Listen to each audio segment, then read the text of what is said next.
ओम हरिओम महाकस्तूरी कुंडल तिलक लाटपटले वक्षस्थले कौस्तुभम नासाग्रे वरमोक्तिदं करतले वेणुकरे कंकणम सर्वांगे हरिचंदनम शुल्लितं कंठे च मुक्तावली गोपास्त्रोपरवेष्टतो विजयते गोपाल चूड़ामणि। बोलो विष्णु भगवान की जय, शंकर भगवान की जय, वैशाख महात्म की जय, सनातन धर्म की जय। श्रुतिदेव कहने लगे कि वैशाख मातम का फल। और भी सुनो, पांचाल देश के राजा भूर्यश का पुत्र पुरुयश नाम वाला अत्यंत पुण्य आत्मा तथा बुद्धिमान था। पिता के मरने पर वह राजा बना। वह धर्म पूर्वक पृथ्वी का राज्य करता था। इस कारण उसकी सब संपत्ति नष्ट हो गई। इस प्रकार उसको बलहीन देखकर उस पर आक्रमण कर दिया और बेचारा राजा प्रस्थ होकर अपनी शक्नी रानी और कुछ साथियों के सहित पर्वत की एक ऐसी गुफा में छिप गया जिसका रास्ता कोई नहीं जानता था। राजा ने बड़ी व्याकुलता से वहां पर 53 वर्ष व्यतीत किए और अब राजा के मन में यह चिंता उत्पन्न हुई कि मैं जन्म और कर्म से तो शुद्ध हूं। मैंने जन्म भी अच्छे कुल में लिया है, परंतु न जाने मेरे सब पौरुष कहाँ गए हैं। मैंने ऐसा कौन सा पाप किया है जिसके यहाँ घोर दरिद्रता व पराजय हुई है तथा वनवास के मैं दुख काट रहा हूँ और इनको सहन कर रहा हूँ। इस प्रकार वह राजा अपने गुरु का स्मरण करने लगा। तब राजा के स्मरण करते ही 2 मुनीश्वर याज और उपायाजक नाम वाले वहां पर उपस्थित हुए और वनवास से दुखी राजचिन्ह से हीन वन के मार्ग को न जानने वाला वह राजा थोड़ी देर चुपचाप खड़ा रहा और फिर रोता हुआ उनके चरणों में गिर गया। तब दोनों मुनियों ने पकड़कर राजा को उठाया। इसके पश्चात राजा ने वन में पुष्पों से विधिवत उनका पूजन किया। जब वह दोनों बैठ गए तो राजा ने बड़ी नम्रता से उनसे प्रश्न किया कि महाराज, मैं जन्म से शुद्ध हूँ, पितरों और देवताओं का पूजन भी करता हूँ, पाप से डरता हूँ, प्राणियों पर दयावान, गुरु की भक्ति में प्रीति रखने वाला हूँ। फिर क्या कारण है कि मेरी ऐसी दरिद्रता ऐसी हो गई है? मेरा सब कोष नष्ट हो गया है, शत्रुओं ने मुझको जीत लिया है, वन का मैं वासी बन गया, अकेला मैं रह गया, मेरे पुत्र पौत्र भाई बंधु कोई नहीं रहा। मैं निष्पाप होकर भी राज्य कर रहा था, फिर भी मेरे राज्य में अकाल क्यों पड़ा? इसका कारण आप विस्तार पूर्वक मुझसे कहिए। तो राजा के ऐसे वचन सुनकर थोड़ी देर सोचकर वहां दोनों मुनि यज और उपासक कहने लगे कि हे राजन, तू अपने दुख का कारण सुन। पहले 10 जन्म में तू अत्यंत घोर पापी और व्याघ्र था। 10वें जन्म में भी तू बड़ा कठोर हृदय व्याघ्र का तूने जन्म धारण कर प्राणियों का वध करके और यमराज के तुल्य था। जब 10वें जन्म में तू गौड़ देश में था और अपने घोर और बुरे कर्मों में लगा हुआ था और यात्रियों को निर्दयता से कष्ट दिया करता था, तो उसी समय धूप से व्याकुल 2 बड़े धनवान वैश्य वेदांग को जानने वाले कर्षण नाम वाले मुनि वहां पर आए। इनको आता देखकर तो धनुष बाण लेकर उनका रास्ता रोककर खड़ा हो गया और फिर उनसे एक वैश्य को मारकर तूने उन सब का धन छीन लिया। जब तू दूसरे को मारने लगा तो वह समस्त द्रव्य अपना धन वहीं घास फूस में फेंककर डर के मारे भाग गया। तब कर्षण मुनि व्याघ्र के हाथ से मारे जाने के भय से व्याकुल मूर्छा खाकर पृथ्वी पर गिरे हुए ऋषि से पूछा कि हे वैश्य, धन कहाँ छिपाया है? फिर एक गड्ढे में उसमें जो है पानी से उनका हाथ मुंह धोकर तूने उनकी मूर्छा न आ जाए, इस कारण उन पर पंखे से हवा करने लगा। और मुनि ने कहा कि जब तक मैं इस वन में सशस्त्र हूं तब तक तुम किसी बात का तुम्हें कोई भय नहीं है। निर्धन मनुष्य सदा सुखी रहते हैं तथा तुम्हारे फटे वस्त्र और टूटे बर्तनों को लेकर भी मैं क्या करूंगा? तुम केवल यही बताओ कि उस वैश्य ने धन को कहाँ छिपाया है। यदि ठीक नहीं बताओगे तो तुम्हें मार डालूंगा। तो कृष्ण बोले कि वैश्य, धन को इन वृक्षों में मैंने फेंक दिया है, और स्वयं उधर भाग गया। व्याघ्र ने ऋषि से कहा कि तुम निडर होकर सुखपूर्वक यहाँ से चले जाओ। यहाँ से थोड़ी दूर पर जो है पके तालाब में निर्मल जल है, और वहाँ पर जल पीकर अपनी थकान दूर करना। अपने स्थान को वहाँ से चले जाना, दूर जाकर अपने स्थान को चले जाना। अभी राजा के कर्मचारी वैश्य का रुदान सुनकर तथा पाँव की खोज देखते देखते इधर आ गए, इसलिए मैं तुम्हारे साथ नहीं चल सकता। यहाँ पर जो है ये पंखा, इसको ले जाओ, इसकी हवा से कुछ गर्मी कम हो जाएगी। इस प्रकार वहाँ पंखा लेकर गहन वन में चले गए। यद्यपि तुमने कार्यवश उनकी सेवा की थी, परंतु वैशाख मास की प्रचंड धूप में तुम्हारे द्वारा की गई इस सेवा के परिणाम स्वरूप तेरा जन्म विशाल राजवंश में हुआ। यदि तेरी इच्छा अब सुखी राज्य, धन धान्य, लक्ष्मी, स्वर्ग और स्वेज विमुक्ति पाने की है तो वैशाख धर्म को करो, तुमको संपूर्ण सुख प्राप्त हो जाएंगे। इस मास का नाम माधव मास कहा गया है। इस दिन तो तत्काल एक दूध देने वाली गौ ब्राह्मण को दे, इससे तेरे कोष भर जाएंगे। छत्री के दान से तुझको राज्य की प्राप्ति होगी, और विधिवत स्नान कर माधव भगवान की पूजा कर, दिव्य प्रतिमा के दान से तेरी विजय होगी। यदि तेरी इच्छा अपने समान पुत्रों की है तो तू सब प्राणियों के हित के लिए वहाँ पर प्याव लगा दे। हे राजन, इंद्र और वैशाख सब धर्मों के करने से समस्त लोग तेरे वश में हो जाएंगे। इतना कहकर दोनों कुल पुरोहित याजक और उपायक अपने अपने घर को चले गए। तब जो है महापराक्रमी राजा कुल पुरोहित के कथन अनुसार जो है वैशाख मास और उनके धर्म और भगवान की पूजा करने लग गया, जिसके प्रभाव से राजा ने अपनी बची हुई सेना को लेकर पांचाल नगरी में प्रवेश किया। इस प्रकार राजा पुरुष ने अपना खोया हुआ सारा। भगवान श्री कृष्ण ने कहा, ये महाभाव,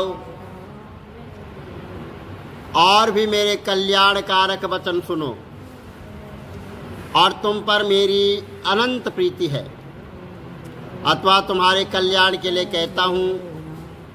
मेरी उत्पत्ति का हाल न तो देवगण जानते हैं और न ही कोई महर्षि ऋषि लोग जानते हैं। मैं ही देवों और महर्षियों का आदि और कारण हूँ, जो मुझे अजन्मा, अनादि और सब लोगों का ईश्वर जानते हैं। वे सब मोहरहित हैं, उनके पाप नष्ट हो जाते हैं तथा बुद्धिमान हैं।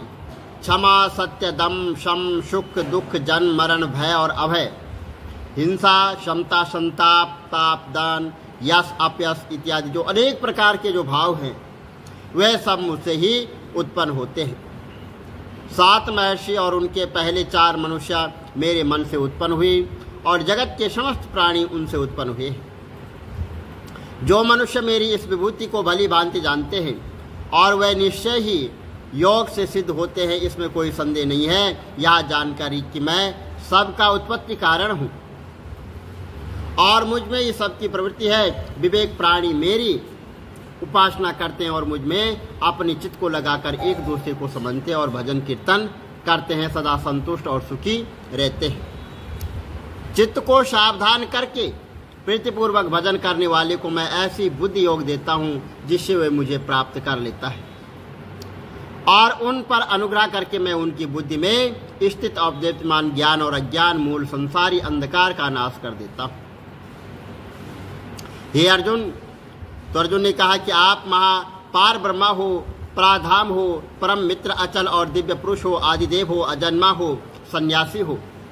तुमको सब ऋषि, देवर्षि, नारद, अमित देव, व्यास और ऐसे कहे गए, और स्वयं भी तुम कह रहे हो कि हे केशव, जो तुमने मुझसे कहा है सो मैं सब सत्य मानता हूँ। हे भगवान, देवता और दानव इन दोनों ने ही तुम्हारे रूप को नहीं जाना। वह सब जीवों की उत्पत्ति करने वाले भूतेश, हे देव, जगतपति पुरुषोत्तम, आप स्वयं ही अपने मन को जानते, अथवा आप अपनी उन विभूतियों का हाल पूर्णतः वर्णन कीजिए जिनके द्वारा इन सब लोकों में व्याप्त हो रहे। हे योगिन, हे भगवान, सदैव आपका चिंतन करता हुआ मैं आपको किस प्रकार से जान सकता हूँ? आपका ध्यान किन किन भावों से करने योग्य है। हे जनार्दन, कृपा करके अपनी माया और विभूति को विस्तार से कहिए। इस अमृत रूप आपकी वाणी को सुनने से मेरा मन तृप्त हो रहा है। श्री भगवान ने कहा कि मेरा विस्तार तो अनंत है, मैं भी मुख्य विभूतियों को मैं तुम्हें सुनाता हूँ। ये गुण के समस्त भूतों के अंतकरण में रहने वाली आत्मा मैं ही और उनका आदि मध्य अंत मैं ही हूँ। और अनादि और विष्णु प्रकाश अनेक किरणों में, विभूषि सूर्य मद गणों में, मारीच और नक्षत्रों में चंद्रमा, और मैं वेदों में, सामवेद यद्रों में और इंद्रों में अनेक भूत मात्र में चैतन्य मैं ही हूँ। रुद्र में, शिव में, यक्ष में, कुबेर, अष्टवसु में, अग्नि पर्वत सुमेरु में और पार्थ पुरोहितों में, बृहस्पति सेनापतियों में, स्कंद और जलाशय में समुद्र में ही हूँ। मैं महर्षि भृगुवाणी हूँ, अक्षरों में ओंकार, यज्ञों में जप और ईश्वर में हिमालय ही हूँ और वृक्षों में मैं पीपल हूँ। हे देवर्षि नारद, गंधर्वों का तिरस्थ, सिद्धों में कपिल मुनि के, वेदों में अमृत उत्पन्न और चयस्व गजेंद्र एवं एवारत और मनुष्य राजा मैं ही हूँ। वज्र और गौ में कामधेनु प्रजा की उत्पत्ति करने वाले और कामदेव और सर्पों में वार्षिक मैं हूँ। नागेश में शेषनाग में हूँ। जलचर में वरुण, पितरों में आर्य और शासन करने वालों में यमराज में हूँ। दैत्यों में प्रहलाद, ग्रास करने वालों में काल, मृगों में सिंह और पंछों में गरुड़ मैं ही हूँ। शुद्ध करने वाले वायु शास्त्रार्थियों में राम और मछलियों में मगर, नदियों में गंगा मैं ही हूँ। हे अर्जुन, मैं सब प्राणियों का आदि मध्य अंत और विद्याओं में आध्यात्म विद्या, वाद विवाद में वाद में मैं हूँ और सबको हरने वाली, मृत्यु भविष्य में होने वाले पदार्थ की उत्पत्ति, इष्टों में कीर्ति, लक्ष्मी, वाणी, स्मृति, मेधा, स्तुति, क्षमा मैं ही हूँ। सामवेद, ब्रह्मरस, छंदों में गायत्री, समों में मार्गशीर में, ऋतुओं में बसंत और छलियों में जुआ तथा तपस्वियों में तेज, जया, वास्तिक और सब वेदों में मैं ही हूँ। हे वासुदेव, पांडवों में अर्जुन, मुनियों ने व्यास और कवियों में शुक्र मैं ही हूँ। दमन करने वाले, दंड जय चाहने वाले, नित्य और बुधा, मौन और ज्ञान, अर्जुन, भूत भाव का जो बीज है वो मैं ही हूँ। मेरे अति चराचर भूत कुछ भी नहीं है। हे परतप, मेरी दिव्य और विभूतियों का अंत नहीं है। या विभूतियों का विस्तार मैंने संपेक्ष में कहा है। जो वस्तु ऐश्वर्यवान, शोभायमान और यशवान है वह मेरे से ही उत्पन्न है और मेरे ही अंश से उत्पन्न हुआ है, जानो। अथवा हे अर्जुन, इस ज्ञान से तुमको क्या प्रयोजन, यही जान लो कि मैं अपने एक ही अंश से इस संपूर्ण जगत में व्यापक हूँ। श्री कमल नेत्र कटी पीताम्बर अधर मुरली गिरधरम, मुकुट कुंडल कर लुट किया श्याम रे राधे वरम। श्री कोल यमुना धेनु आगे सकल गोपियन के मन हरम, पीत वस्त्र गरुड़ वाहन चरण शुक नित सागरम, करत केल कलोल निस्तिन कुंज भवन उजागरम, अजर अमर अडोल निश्चल पुरुषोत्तम अपरापरम।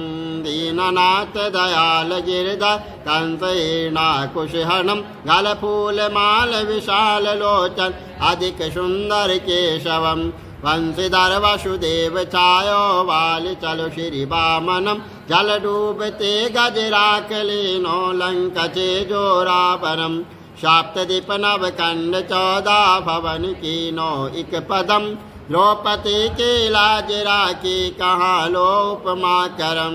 दीननाथ दयाल पूरण करुणमय करुणा करम, कविदत्त दास विलास निस्तिन नाम जप नित नागरम, प्रथम गुरु के चरण बंदो यश ज्ञान प्रकाशितम, आदि विष्णु जुगादि ब्रह्मा सेवते शिव शंकरम। श्री कृष्ण केशव कृष्ण यदुपति केशवम, श्री राम रघुवर राम रघुवर राघवम, श्री राम कृष्ण गोविंद माधव वासुदेव श्री वामनम, मत्स्य कच वाराह नरसिंह पाहि रघुपति पावनम, मथुरा में केशव ब्राज गोकुल बाल मुकंद जी, श्री वृंदावन में मदन मोहन गोपीनाथ गोविंद जी, धन्य मथुरा धन्य गोकुल जहाँ श्रीपति अवतारे, धन्य यमुना नीर निर्मल ग्वाल बाल सकावर, नवनीत नागर कृत निरंतर हे विचार मन मोहितम, कालादि तट करत्र क्रीडा बाल अद्भुत सुंदरम, ग्वाल बाल सब शक विराजे संग राधे भामिनी, बंसी वट दट निकट यमुना मूल किटेर सुहावनी, भज राधे विष रघुवंश उत्तम परम राजकुमार जी। सीता के पति भक्तन के गति जगत प्राण आधार जी।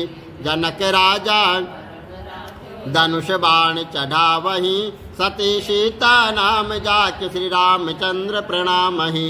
जन्म मथुरा केल गोकुल नंद के हृदय नंदनम बाल लील पतित पावन देव के वसुदेवकम। श्री कृष्ण कलिमल हरण जाके जो भजे हरि चरण को भक्ति अपनी देव माधव भव सागर के तरण को।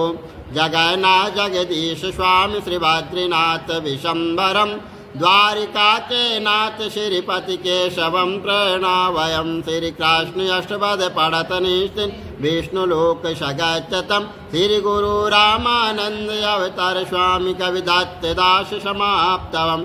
श्री कमल नेत्र समाप्तवम। विष्णु भगवान की जय।